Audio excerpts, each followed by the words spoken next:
আজকের আমি আপনাদের জন্য এক ডেজার্ট রেসিপি নিয়ে এসেছি। ডেজার্টে পুডিং তো আপনারা প্রায়শই খেয়ে থাকেন, কিন্তু একবার এই পুডিংটি ট্রাই করে দেখুন। এটি কোকোনাট দিয়ে তৈরি, এটা হয়ও যেমন টেস্টি আর খেতেও হয় দুর্দান্ত। বাই দ্য ওয়ে, আমি মৌ, আপনাদের সকলকে আমার চ্যানেলে স্বাগত। এই কোকোনাট পুডিংটি ইজিলি বাড়িতে খুব সুন্দরভাবে তৈরি হয়ে যায় আর খেতেও হয় দুর্দান্ত। কোকোনাট পুডিং তৈরি করার জন্য আমাদের লাগবে কোকোনাট বা নারকেল। নারকেলটাকে আমি এরকম খোসা ছাড়িয়ে সুন্দর সুন্দর করে স্লাইস করে নিয়েছি। দেখুন, কোনো খোসা রাখেনি, খোসাটা আপনারা অবশ্যই বাদ দিয়ে দেবেন। এবার আমি একটা মিক্সি গ্রাইন্ডার নিচ্ছি। মিক্সি গ্রাইন্ডারে খোসা ছাড়ানো নারকেলটাকে আমি দিয়ে দিচ্ছি। দেখুন, আমি দিয়ে দিয়েছি। এবার এতে আমি দিয়ে দিচ্ছি জল। আমি 1 বাটি মতন জল দিয়েছি। দিয়ে এবার মিক্সিটা আমি ব্লেন্ড করে নেব। ঢাকনা বন্ধ করে দিয়ে এটাকে আমি ঘুরিয়ে খুব সুন্দর নারকেলের মিল্ক আমি বার করে নেব। দেখুন, এটা বেরিয়ে এসছে। এবার এটাকে আমি একটা পাত্র নেব। পাত্র নিয়ে ছাঁকনির সাহায্যে এটাকে ছেঁকে নেব। আপনি যদি আমার চ্যানেলে নতুন হন তাহলে দয়া করে আমার চ্যানেলটি সাবস্ক্রাইব করে নেবেন ও পাশে থাকা বেল আইকনটি অবশ্যই প্রেস করে দেবেন। আমার চ্যানেলে আরও অনেক ডেজার্ট রেসিপি রয়েছে, আপনারা চাইলে সেই ভিডিওগুলো দেখতে পারেন। এবার চেপে চেপে নারকেলের দুধটা বের করে নেব। আমি এই প্রসেসটাকে দুবার করব। একবার দুধ বের করে নেওয়ার পর এই যে বাদবাকি অংশ, এটাকে মিক্সিতে দেবো, দিয়ে আবার জল দিয়ে আবারও দুধ বার করে নেব। দেখুন, প্রথমবারে এখানে দুধ বার করে নিয়েছি। বাদবাকি যে অংশটা সেটাকে আমি জল দিয়ে আবার মিক্সিতে ব্লেন্ড করে নিয়েছি। তার থেকেও আবার সেম ভাবে 1 বাটি দুধ বার হয়েছে। এবার সমস্ত দুধটাকে আমি বার করে নিয়েছি। দেখুন, এবার এর থেকে আমি কিছুটা দুধকে আলাদা করে সাইডে তুলে রাখবো। দেখুন, আমি কিছুটা দুধ আলাদা করে সাইডে তুলে রেখেছি, এটা আমি পরে ব্যবহার করব। এবার এই দুধটাতে আমি 2 থেকে 3 চামচ কর্নফ্লাওয়ার দিয়ে দেবো। কর্নফ্লাওয়ার দিয়ে এটাকে খুব সুন্দরভাবে কর্নফ্লাওয়ারটাকে এই নারকেলের দুধের সাথে মিশিয়ে নেব। এমনভাবে মেশাতে হবে যাতে কোনো দুধের লাম্পস না থাকে। দেখুন, এমনভাবে মেশাচ্ছে যাতে কোনো লাম্পস থাকছে না।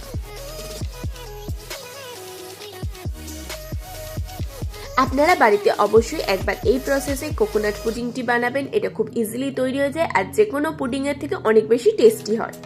এবার গ্যাসে আমি কড়া নিয়ে নিয়েছি। গ্যাসের ফ্লেম একদম লোতে রেখেছি। এবার নারকেলের দুধটা আমি এতে দিয়ে দিচ্ছি। এবার এটাকে আমি ধীরে ধীরে ফুটিয়ে গাঢ় করতে থাকবো। গ্যাসের ফ্লেম আমি মিডিয়াম রাখবো আর স্প্যাচুলা বা হাতা বা খুন্তি কন্টিনিউয়াসলি নাড়াতে থাকবো।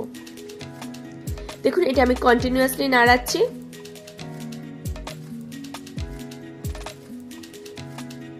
দেখুন, এটা ধীরে ধীরে ফুটতে শুরু করবে। এটাকে আমি মাঝে মাঝেই নাড়িয়ে দেবো।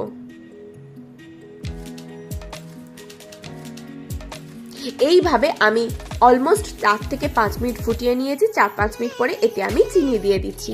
মিষ্টি আপনারা যেরকম খেতে পছন্দ করবেন সেই অনুপাতে মিষ্টি দেবেন। চিনি দিয়ে চিনিটাকে এর সাথে খুব ভালোভাবে মিশিয়ে নেব। এইভাবে আমি আরো 4 থেকে 5 মিনিট খুব সুন্দরভাবে ফোটাবো। এবার আমি যে নারকেলের দুধে কর্নফ্লাওয়ার মিশিয়ে রেখেছিলাম সেই মিশ্রণটা এতে দিয়ে দেবো। দিয়ে এবার নাড়তে থাকবো। যেহেতু কর্নফ্লাওয়ার মেশানো দুধটা ব্যবহার করেছি, এবার এটা খুব তাড়াতাড়ি গাঢ় হতে শুরু করবে। এই সময় খুন্তি বা স্প্যাচুলা একদম থামানো যাবে না, কন্টিনিউয়াসলি নাড়াতে থাকতে হবে। দেখুন, এটা ধীরে ধীরে ঠিক হতে শুরু করছে। এইভাবে এটাকে আমরা কন্টিনিউয়াসলি নাড়াতে থাকবো।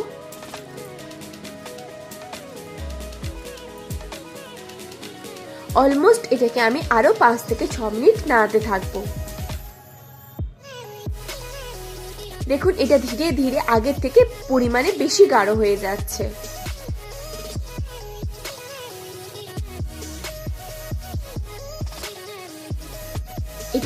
এটাকে আমি ততক্ষণ গাঢ় করতে থাকবো যতক্ষণ পুডিং এর যে ঘনত্বটা হয় সেই ঘনত্বটা পর্যন্ত না আসে।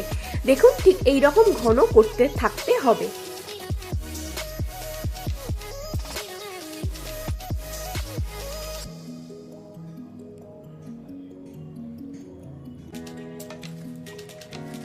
বাড়িতে কোনো গেস্ট আসলে বা যে কোনো সময় যে কোনো অনুষ্ঠানে খাওয়া দাওয়ার পরে যদি এমন সুন্দর একটা কোকোনাট পুডিং পাতে থাকে তাহলে তো কোনো কথাই হয় না। আর এটা খুব ইজিলি 10 থেকে 15 মিনিটে তৈরি হয়ে যায়। আপনারা অবশ্যই বাড়িতে একবার এই পদ্ধতিতে কোকোনাট পুডিংটা বানান, এটা খেতে হয় অপূর্ব। দেখুন এটা কত সুন্দর গাঢ় হয়ে যাচ্ছে।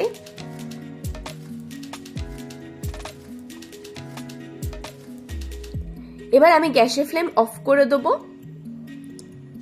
এবার আমি একটা বাটি নেব, আপনারা যে কোনো বাটিতে এই পুডিংটাকে সেট করতে পারেন। আমি ডিজাইনের জন্য যে খাঁজ কাটা বাটি হয় সেটা নিয়েছি। এবার পুডিং এর ব্যাটারটা এতে আমি ঢেলে দেবো। দেখুন আমি খুব সুন্দর করে ব্যাটারটাকে এতে ঢেলে দিয়েছি।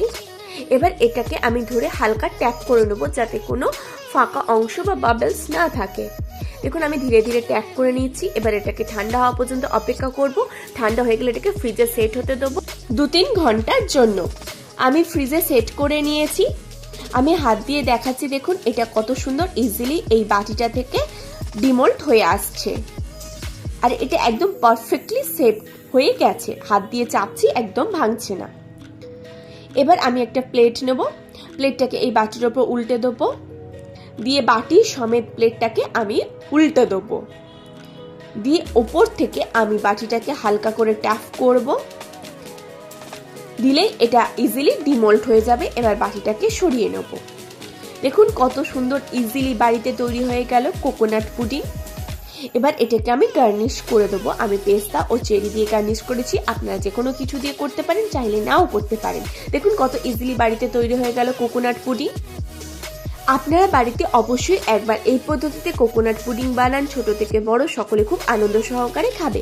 আশা করি আজকে ভিডিওটি আপনাদের ভালো লেগেছে। যদি ভালো লাগে তাহলে লাইক করবেন, কমেন্ট করবেন, শেয়ার করবেন, আর আমার চ্যানেলটি অবশ্যই সাবস্ক্রাইব করে নেবেন এরকম নিত্য নতুন রেসিপি সবার আগে পাওয়ার জন্য।